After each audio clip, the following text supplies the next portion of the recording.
Hello বন্ধুরা, welcome to only sports view. তো এই ভিডিওতে আবারও ক্রিকেট আপডেটস আইপিএল নিয়ে কথা বলবো, কলকাতা নাইট রাইডার্স টিমকে নিয়ে কথা বলবো। তো কলকাতা নাইট রাইডার্স টিমে কোন কোন প্লেয়ারকে কিনলো এবং কত দাম দিয়ে কিনলো অকশন থেকে, ভিডিওটি সবাই শেষ পর্যন্ত দেখতে থাকো। আর চ্যানেলে নতুন হয়ে থাকলে চ্যানেলটি সাবস্ক্রাইব করে পাশে থেকে বেল আইকনটি অন করে পাশে থেকো। তো সেই জায়গায় প্রতিটি আইপিএল টিম থেকে 25 জন করে প্লেয়ার স্কোয়াডে রাখতে পারে। তো সেই জায়গায় 8 জন বিদেশি প্লেয়ার হতে হবে আর 17 জন ভারতীয় প্লেয়ার হতে হবে। তো সেই জায়গায় কলকাতা নাইট রাইডার্স 8 জন বিদেশি প্লেয়ার নিয়েছে আর 13 জন ভারতীয় প্লেয়ার নিয়েছে, 17 জন ভারতীয় প্লেয়ার নেয়নি। তো প্রতিবারই কলকাতা নাইট রাইডার্স এরকমই করে, প্রায় 21-22 জন মতোই প্লেয়ার নেয়, পুরো 25 জন প্লেয়ার কোনোবারই নেয় না কলকাতা নাইট রাইডার্স। তো সেই জায়গায় 21 জন প্লেয়ার কাকে কাকে নিচে সেটাই আমরা দেখে নেবো এই ভিডিওতে। তো সবার প্রথমে যেই 6 জনকে রিটার্ন করেছে তার মধ্যে রিঙ্কু সিং যাকে দিয়েছে 13 কোটি টাকা, তারপরে বরুণ চক্রবর্তী যাকে দিয়েছে 12 কোটি টাকা, সুনীল নারিন যাকে দিয়েছে 12 কোটি টাকা, আন্দ্রে রাসেল তাকেও দিয়েছে 12 কোটি টাকা, হর্ষিত রানা আনক্যাপ প্লেয়ার 4 কোটি টাকা, রমনদীপ সিং 4 কোটি টাকা আনক্যাপ প্লেয়ার। তো এই হলো কেকেআর এর রিটেন প্লেয়ার।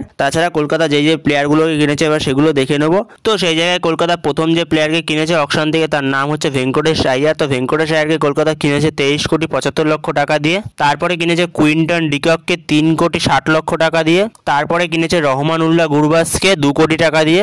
এরপরে আনরিক নরকেয়াকে কিনেছে 6 কোটি 50 লাখ টাকা দিয়ে। এরপরে ইন্ডিয়ান ইয়ং ট্যালেন্ট আঙ্ক্রিশ রঘুবংশীকে আবারও কিনেছে 3 কোটি টাকা দিয়ে কলকাতা। এরপরে ভৈভব আরোরাকে কিনেছে 1 কোটি 80 লক্ষ টাকা দিয়ে। মায়াঙ্ক মার্কান্ডেকে কিনেছে 30 লাখ টাকা দিয়ে।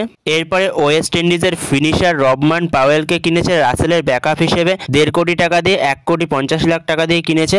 এরপরে কলকাতা কিনেছে মনীষ পান্ডেকে 75 লক্ষ টাকা দিয়ে। তো এরপরে কলকাতা কিনেছে অস্ট্রেলিয়ান ফাস্ট বোলার স্পেন্সার জনসনকে 2 কোটি 80 লক্ষ টাকা দিয়ে। তো এরপরে আরও একজন ভারতীয় ইয়ং উইকেট কিপারকে কিনেছে লুভিন সোসোডিয়া যাকে পেয়েছে 30 লক্ষ টাকায় কলকাতা। এরপরে কলকাতা কিনেছে আজিঙ্কে রাহানে 1 কোটি 50 লক্ষ টাকা দিয়ে। এরপরে কলকাতা অনুকূল রয়কে কিনেছে 40 লক্ষ টাকা দিয়ে। তো এরপরে কলকাতা কিনেছে ইংল্যান্ডের স্পিনার অলরাউন্ডার মঈন আলীকে, যে মেনলি সুনীল নারিনের ব্যাকআপ। তো মঈন আলীকে কিনেছে 2 কোটি টাকা দিয়ে। এরপরে কলকাতা কিনেছে উমরান মালিককে 75 লক্ষ টাকা দিয়ে। তো এই হলো কেকেআর এর স্কোয়াড। তো এই স্কোয়াডটাই বানিয়েছে কলকাতা। তো সেই জায়গায় ভালোই বানিয়েছে স্কোয়াডটা। তো দুটো প্লেয়ারকে মিসিং লাগছে, একজন নীতিশ রানা আর একজন ফিল সল্ট। যদি এরা দুজন থাকতো টিমটায়, পুরো আগের বছরের টিমটাই হয়ে যেত, যেমন ভৈভব আরোরা, আঙ্ক্রিশ রঘুবংশী, মনীষ পান্ডের মতো। তো অনেক প্লেয়ারকে কলকাতা আগের বছর টিম থেকে ফিরিয়েছে। এবারে শুধু নীতিশ রানা আর ফিল সল্ট যদি ফিরতো তাহলে পুরো আগের বছরের টিমটাই হয়ে যেত। তো মিচেল স্টার্কের জায়গায় শুধু স্পেন্সার জনসন আর অনরিক নরকেয়া এসেছে। তো সেই জায়গায় কলকাতা নাইট রাইডার্স টিমে এই বছর সব থেকে হাইয়েস্ট পেইড ক্রিকেটার হলো ভেঙ্কটেশ আইয়ার, যে পেয়েছে 23 কোটি 75 লক্ষ টাকা। তো যে এবারের আইপিএল এর থার্ড হাইয়েস্ট পেইড ক্রিকেটার। তো বন্ধুরা, তোমাদের কেমন লাগলো কলকাতার এই স্কোয়াডটা? তো তোমাদের মতামত অবশ্যই কমেন্টে জানাতে ভুলো না। তো কিরকম লাগলো কলকাতার এই 21 জনের স্কোয়াডটা? তো বন্ধুরা, এই ভিডিওতে এই আপডেটগুলো নিয়ে আলোচনা করার ছিল। তো ভিডিওটি ভালো লাগলে অবশ্যই লাইক শেয়ার সাবস্ক্রাইব করতে ভুলো না। তো নেক্সট ভিডিওতে দেখা হচ্ছে, ততক্ষণের জন্য বাই বাই।